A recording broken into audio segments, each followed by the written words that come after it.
So hello dear student, কেমন আছো? I hope প্রত্যেকে শুধু ভালো না, ভীষণ ভালো আছো। স্ক্রিনের ওপর বৃত্ত সম্পর্কিত উপপাদ্য এই চ্যাপ্টারে একটা প্রশ্ন দেখা যাচ্ছে, তাই না? এই প্রশ্নটা আমরা মন দিয়ে পড়বো, বুঝবো, তারপর অঙ্কটা করার চেষ্টা করবো। ওকে, কি বলেছে দেখো। একটি বৃত্তের 30 সেন্টিমিটার দীর্ঘ একটি জ্যা কেন্দ্র থেকে 8 সেমি দূরত্বে অবস্থিত। তাহলে বৃত্তের ব্যাসার্ধের পরিমাণ কত?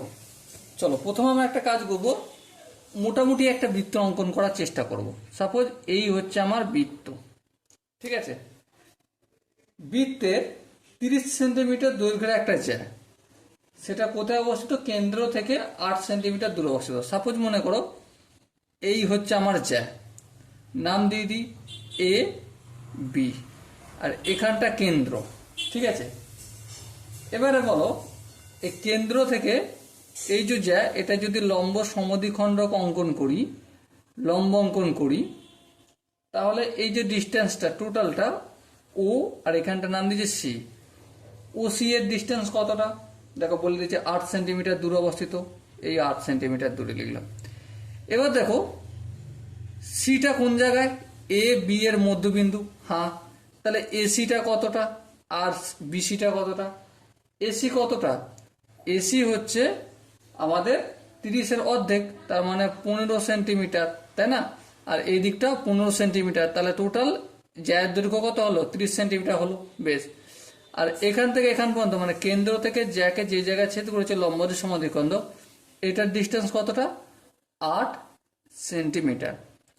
এবারে এখানটা আমি ব্যাসার্ধ অঙ্কন করলাম। ওকে, এবার লক্ষ্য করো এই যে ওসিটা লম্ব কার ওপর? এ বি এর ওপর, তার মানে এখানটা কি 90 ডিগ্রি। হ্যাঁ 90 ডিগ্রি। 90 ডিগ্রির অপোজিট বাহুটা কি? অতিভুজ। আমরা কি জানি অতিভুজের স্কোয়ার মানে ও এ স্কোয়ার, অতিভুজের স্কোয়ার এগুলো লম্ব স্কোয়ার।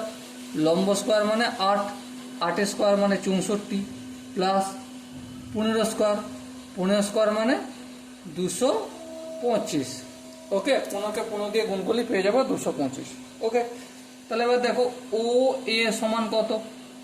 ও এ সমান স্কোয়ারটা দিকালে রুট হয়ে যাবে, 64-র সঙ্গে 225 যদি যোগ করি, 5 আর 4 9, 6 আর 2 8, 289। ওকে, রুটের ভেতরে 289 মানে এটা যদি রুটের বাইরে আসে 17, তাহলে ও এর দৈর্ঘ্য কত? 17 সেন্টিমিটার। তাহলে ও এ মানে কি? ব্যাসার্ধ। আমাকে এটাই জিজ্ঞাসা করেছিল ব্যাসার্ধের দৈর্ঘ্যটা কত। তো দেখো এখানে যে 4টে অপশন আছে, কোন অপশনটা ঠিক? Obviously option B is the right answer. Okay, so dear student, I hope এই কোশ্চেনটার কনসেপ্ট ভালো করে বোঝা গেছে। যদি কোনো জায়গায় বুঝতে অসুবিধা থাকে, ডাউট থাকে বা কনফিউশন থাকে, তার জন্য কমেন্ট বক্স খোলা রইল। আর যদি বোঝা যায় তাহলে একটা লাইক, একটা শেয়ার আর একটা সাবস্ক্রাইব আশা করি। ওকে, সো দেখা হচ্ছে পরবর্তী সেশনে। ততক্ষণ পর্যন্ত ভালো থেকো, সুস্থ থেকো এবং জয় হিন্দ।